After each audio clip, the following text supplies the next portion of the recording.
Once you've chosen the platform you'd like to start investing in, you have to open an account. So what are your options for tax advantage accounts? If you already own your home, then you have two options: a tax-free savings account or a RRSP, Registered Retirement Savings Plan. They both have different tax advantages and different purposes. Everybody kind of knows what an RRSP is by now.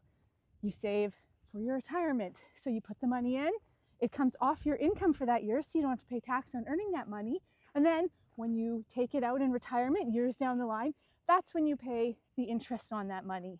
So if you're expecting, like myself, to have a higher income in retirement due to rental properties or running a business or whatever, maybe that's not your best option because you don't want more income being taxed in the future. However, RSPs can be beneficial if you need to lower your tax burden for the year. For example, I rarely sell properties, but if I am going to sell a property, then I have to pay capital gains. Here in Canada, we don't have the nifty 1030 exchange they have in the US. So we have to pay capital gains when we sell a property. So if I sell a property in a year and I know I'm going to have a high tax burden, that's the years I'll invest in RSPs to bring down my taxable income and bring down the taxes I owe. My preferred saving account is a tax-free savings account. That's a TFSA.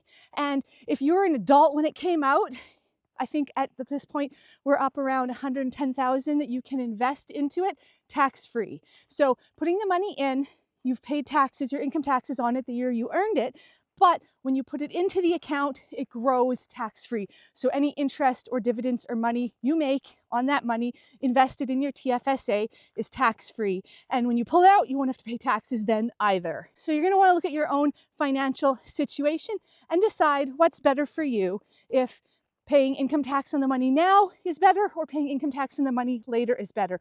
Also note, with an RSP, you really can't, I mean you can, but you shouldn't, and there's fees and fines or whatever, take the money out until you're old and retired. Whereas with the TFSA, you can take the money out at any time. Now, you won't be allowed to put it back in that year, but you can put it back in the following years, so you won't lose contribution room.